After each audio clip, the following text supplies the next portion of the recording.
이 시간 묵상할 하나님의 말씀은 누가복음 17장 11절에서 19절까지 말씀 보겠습니다.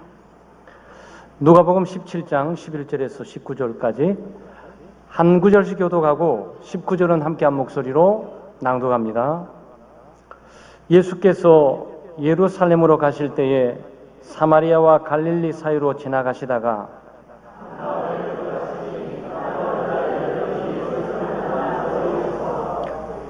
소리를 높여 이르되 예수 선생님이여 우리를 불쌍히 여기소서 하거늘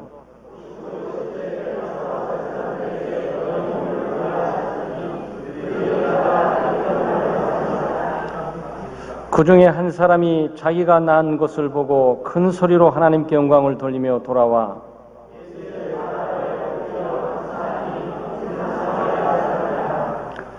예수께서 대답하여 이르시되 10사람이 다 깨끗함을 받지 아니하였느냐? 그 9은 어디 있느냐?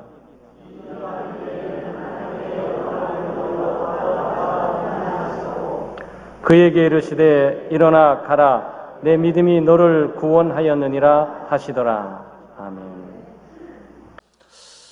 즉시 감사하라 라는 제목으로 말씀을 나눕니다. 예수님께서 오늘 본문에 보게 되면 10명의 나병 환자니까 그 문둥병자예요. 문둥병자를 고쳐주신 사건입니다. 당시에 문둥병자는 나병 환자들은 불치의 병으로 간주되면서 사람의 힘과 능력으로 치유될 수 없고 회복될 수 없고 그래서 마지막 지금 예수님께 나와서 간절히 애원하는 거예요. 좀 예수님 우리를 좀 고쳐주세요. 치료해 주세요. 우리를 불쌍히 여겨주세요. 자비와 긍휼을 베풀어 주세요. 제발 좀 한번 도와주세요. 그렇게 간구했습니다. 예수님께서 여러 가지 방식도 있지만 말씀을 통해서 제사장에 가라 그러면서 가는 중에 10명이 다 치료를 받은 겁니다. 문둥병이 깨끗하게 남을 받은 거죠. 불치의 병이 치료된 거예요. 그러니까 아마 이 사람들의 일생의 소원이 이루어졌다고 볼 수 있습니다. 아마 이 사람의 개인적으로 10명은 아마 생애 가장 극적이고 놀라운 은혜를 받은 거고 또 구원을 받은 거고 또 일생 가장 마음을 무겁게 했던 그 문제를 지금 해결하고 있는 겁니다. 얼마나 감사하겠습니까? 그런데 여기 본문에 간 내용들은 10명 가운데 한 명만 돌아와서 감사했다는 보고예요.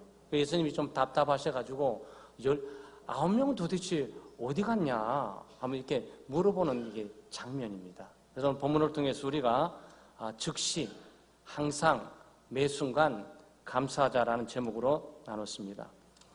먼저 세상에는 감사한 사람이 매우 적습니다.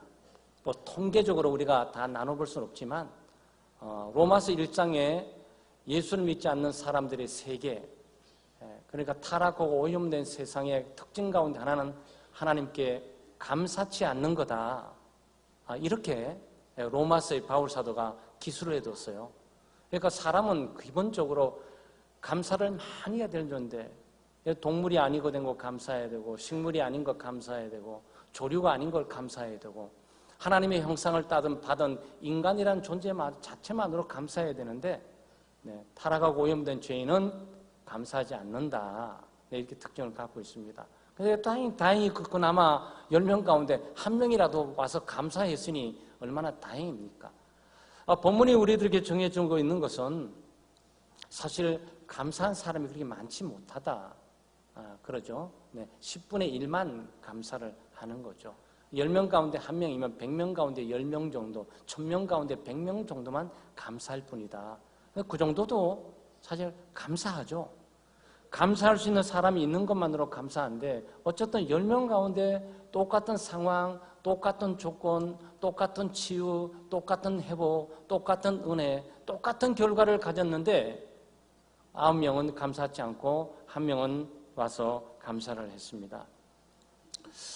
참 극단적인 예지만 20세기 초에 그 미국에 있는 사건들이에요. 미시간호가 있습니다. 미시간호에 배가 가다가 배가 빠졌어요.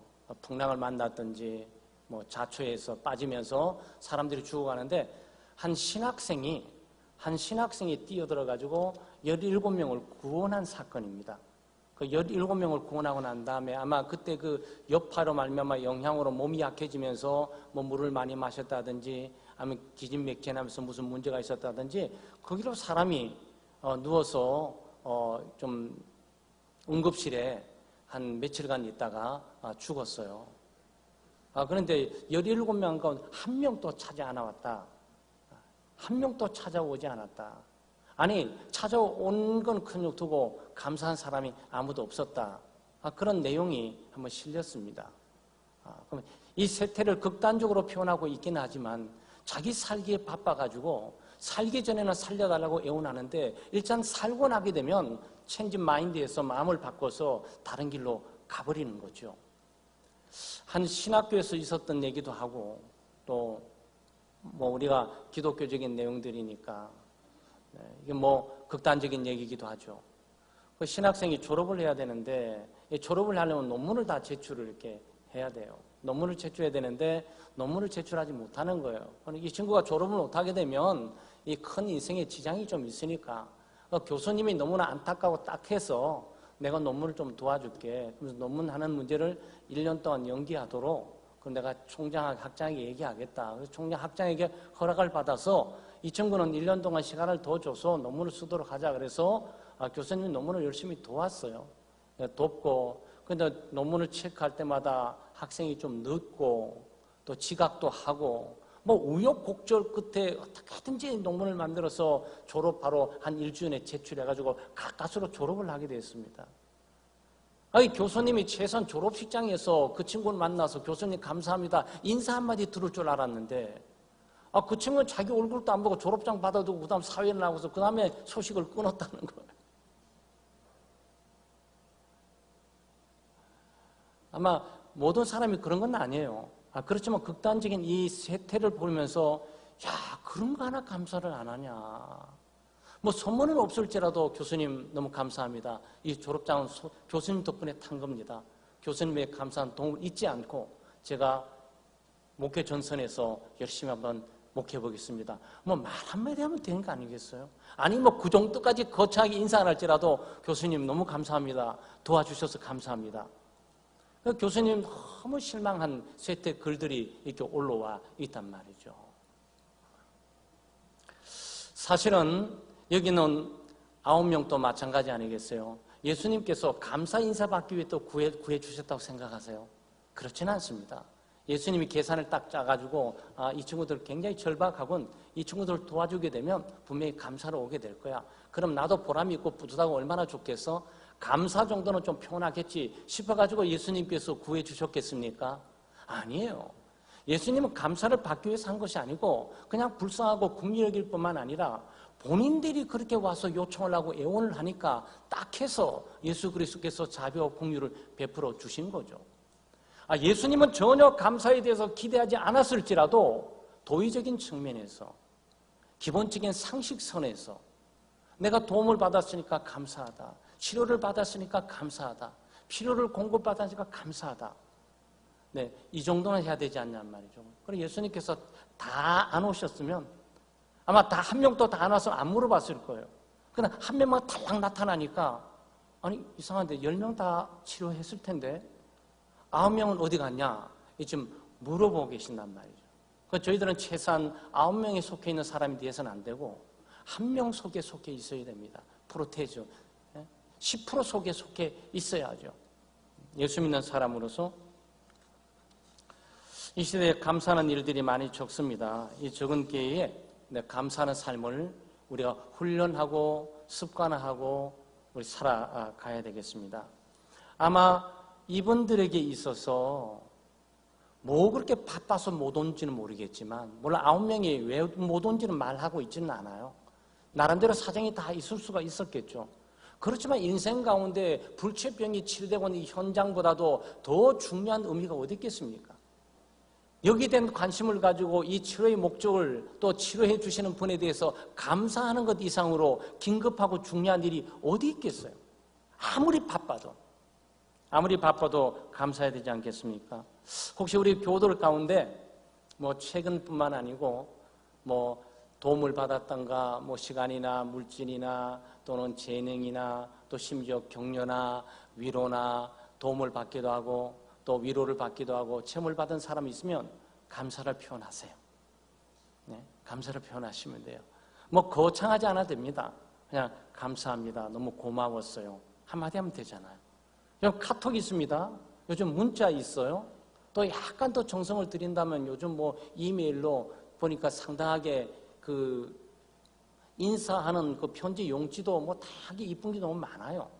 카드 한 장도 보낼 수도 있고 얼마든지 우리가 표현할 수 있습니다. 더 표현할 수 있으면 같이 식사도 한 끼 대접해 드릴 수도 있고 여러분 최근 여러분을 도와주셨던 분들을 기억하세요.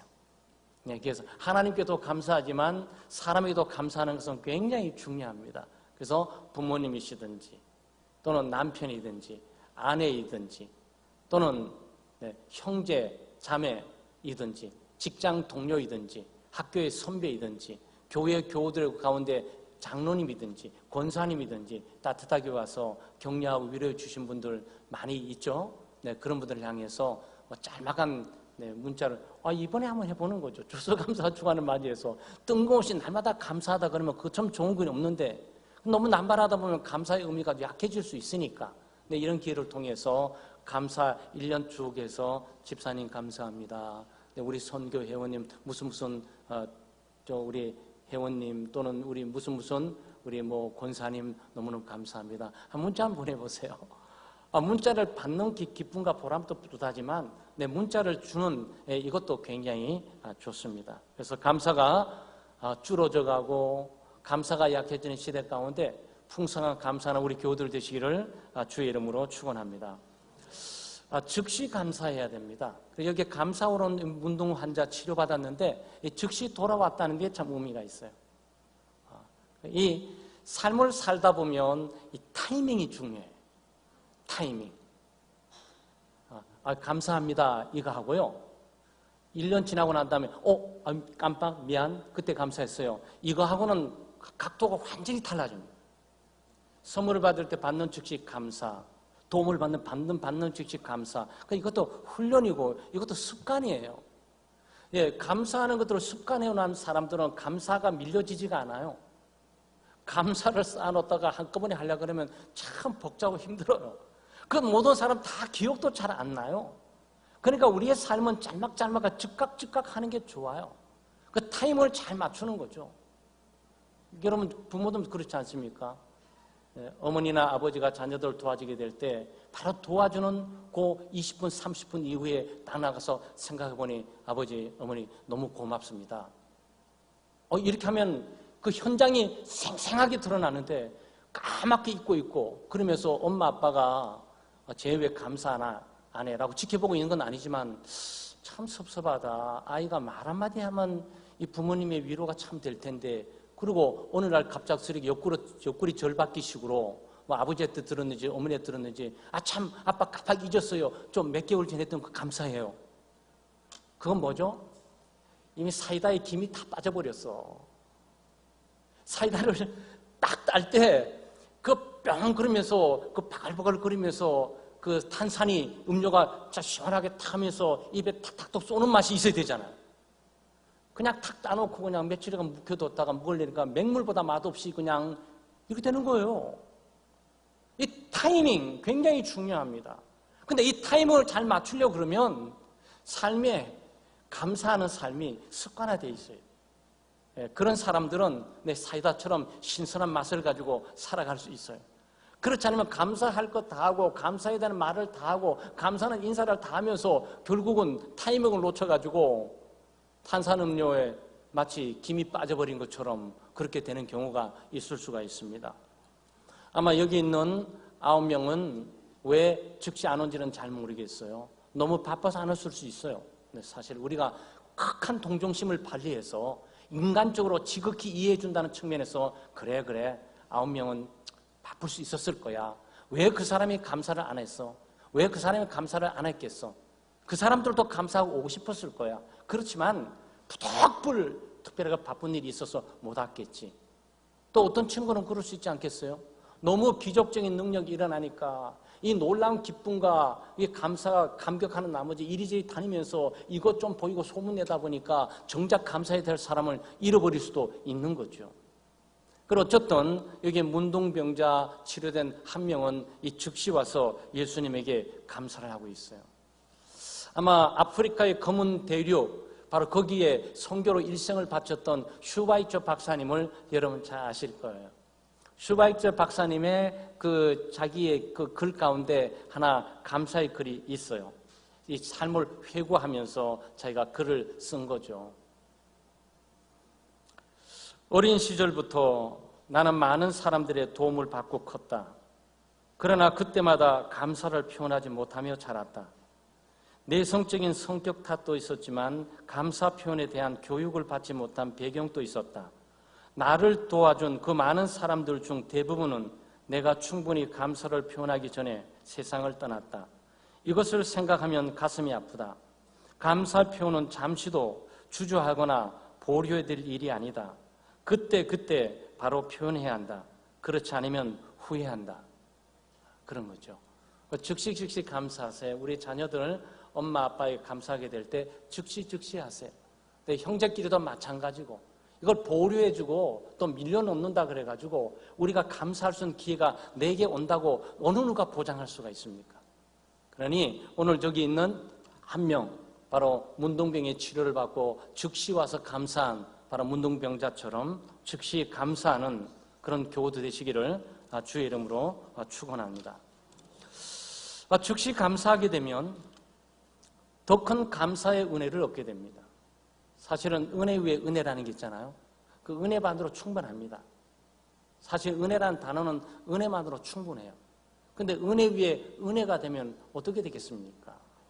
복을 받았는데 복 위에 복이 되면 어떻게 되겠어요? 얼마나 풍성하겠습니까?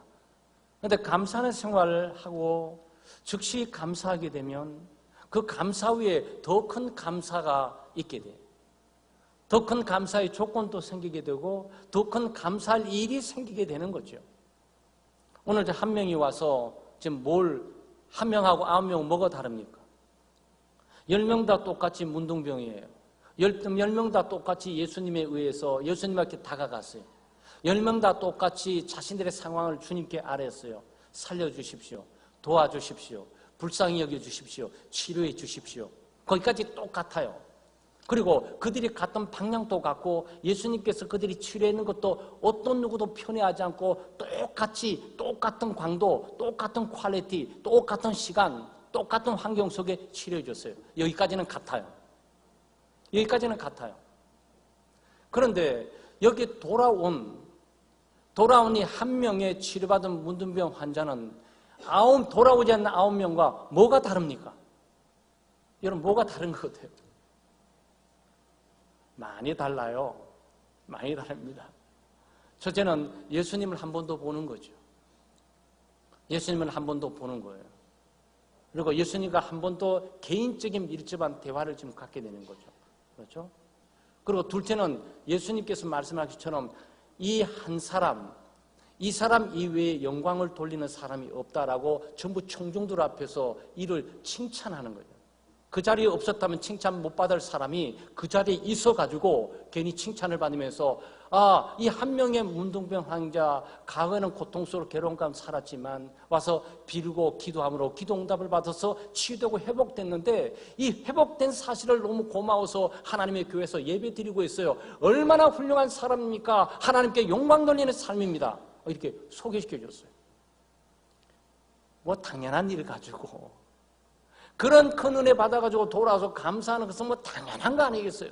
근데 당연한 그 행위가 칭찬받는 걸로 예수님께서 인정해 주면서 공동체 앞에 믿음으로 사는 삶 이렇게 사는 거야. 감사하고 사는 삶 이렇게 사는 거야. 이 사람처럼 이렇게 해야 돼 라고 본을 보여주신단 말이죠. 그리고 결정적인 것은 뭡니까? 결정적인 것은 여기 있는 것처럼 가라 내 믿음이 너를 구원했다라는 선포예요. 이 선포는 9명은 듣지 못했어요. 9명은 아직도 이 선포를 들을 단계가 안 됐고 이 선포의 의미가 뭔지를 잘 몰라요. 그냥 육신적인 치료받아서 교회 나와 기도하고 응답받아서 그 다음에 교회를 떠나보는 거에 불과한 거지. 그 다음에 있는 교회 가운데 있었던 기독교적인 삶, 예수 그리스도와 함께 동행하는 삶의 의미를 전혀 감지하지 못하고 경험하지 못하고 간 거죠. 그러니까 예수님께서 즉시 감사로운 이 한 명에게 대해서 내 믿음이 너를 구원했다라고 선포를 해줬어요. 네, 이건 개인적인 퍼스널 선포입니다. 이거는 개인적인 선포예요. 개인적으로 하나님께서 음성을 들리는 거죠. 이거 비싼 사람이 누구죠? 십자가의 두 강도 가운데 한 강도 죽어가고 두 강도 다 죽어가는데 한 강도가 예수님 비판하고 공격하지 않고 이 사람은 죄가 없고 하나님의 아들이며 이 사람이 얘기하다가 예수 그리스도께서 돌아보면서 기이하게 여기면서 너는 오늘 나와 함께 낙원에 있을지어다 그랬어요. 그대로 구원이 선포됐어요. 너는 구원받았다. 너는 죄사함받았다. 나는 너를 억셉트하고 받아들일 거다. 너는 하나님의 자녀가 될 거야. 하나님 나라에 들어오는 것을 비자를 내가 직접 너에게 지금 발부할 거야. 지금 이렇단 말이죠. 이건 놀라운 일이에요. 그러니까 굳이 이걸 따지고 들고 하는 것은 아니지만 지금 9명의 문둥병 환자가 치료 못 받았다는 것이 아니에요. 그들은 치료받았어요. 그들 회복되고 새롭게 됐습니다. 그렇지만 여기는 본문 그대로 적용하게 되면 예수를 믿었다라고 말할 수는 없어요. 영원히 구원을 받고 죄의 용서함을 받고 하나님의 자녀가 되면서 천국의 티켓, 천국의 비자를 받았다라는 그런 보증은 없습니다. 그러나 여기 지금 한 명 감사로 온 바로 이 사람에게는 주님께서 직접 하늘나라의 비자를 주셨어요. 직접 주셨습니다. 내 믿음이 너를 구원했다. 주님이 보증하고 선포했는데 어느 누가 이 구원을 헛둘 수가 있어요. 그러니까 감사한 사람은 더 큰 감사의 조건을 얻게 되는 거죠. 감사하는 사람은 더 큰 은혜를 얻게 되는 거예요. 감사하는 사람은 그 감사 위에 그 놀라운 복을 숨겨진 하나님의 복들을 누리게 되는 겁니다. 사랑하는 성도 여러분, 오늘 추수감사주일이에요. 그렇죠? 네, 감사가 워낙 없는 시대 가운데 잊어버려질까 봐 사실 교회가 세상 앞에서 교회 앞에서 추수감사절을 선포하면서 감사합시다. 범사에 감사하고 무조건 감사하고 항상 감사하고 즉시 감사합시다. 그리고 감사를 잊지 말고 감사합시다. 감사를 묻어두고 미루지 말고 감사합시다. 그러면 하나님의 은혜가 더 있습니다. 라는 메시지를 지금 나누고 있어요. 그래서 추수감사 주간이시니까 하나님께 감사는 우리가 충분히 오늘 찬양을 통해서 또 헌금을 통해서 봉사를 통해서 평토하고 또 매일의 삶 가운데 하나님을 섬기면서 살게 될 거예요. 그렇지만 주변에 여러분을 도와주시고 격려해 주시고 위로해 주시고 또는 물질적인 측면, 정신적인 측면, 영적인 측면 했던 것들을 잘 부모님 그리고 우리의 자녀들 또 우리의 또 형제들 잘 보시면서 조금이라도 도움받았고 위로받았고 격려받았고 했던 일이 기억나면 감사 메시지를 주세요. 문자로 카톡으로 그리고 이메일로 가능하다면 카드까지라도 만들어서 전달해 주세요. 그러므로 내 감사 넘치는 바로 삶을 살아가시기를 주의 이름으로 축원합니다. 기도합니다. 하나님 아버지 감사합니다. 하나님의 크신 은혜와 사랑으로 저희들을 붙드시고 은혜 베푸심을 감사합니다. 오늘 추수감사 주일을 저희들에게 허락하시고 또 오전 예배 이어 오후 찬양 예배로 저희들에게 감사하고 또 예배하고 찬양하고 기도하고 성도의 교제를 나누고 무엇보다도 하나님의 생명의 말씀을 들으시던 기회와 은혜를 주심을 감사합니다. 주여 저희들 감사가 식어져 가고 감사를 잃어져 가는 이런 시대 가운데 감사를 꼭 기억하면서 감사할 수 있도록 해주시고 범사에 감사할 뿐만 아니고 저희들이 작은 일이나 큰 일이나 감사하게 하시고 또 감사를 미루지 않고 보류하지 않고 즉시 감사할 수 있는 그런 우리 인격과 훈련, 삶이 될 수 있도록 도우시고 인도해 주시옵소서. 오늘 한 명의 문둥병자가 치료받고 회복된 것들에 감사해서 주님께 돌아와 정말 감사를 하고 무엇보다도 주님으로부터 더 큰 구원의 선포를 받은 것처럼 우리가 감사할 때마다 더 큰 감사의 은혜가 있는 삶이 되도록 저희들을 인도해 주시옵소서. 감사드리며 예수님의 이름으로 기도드리옵나이다. 아멘.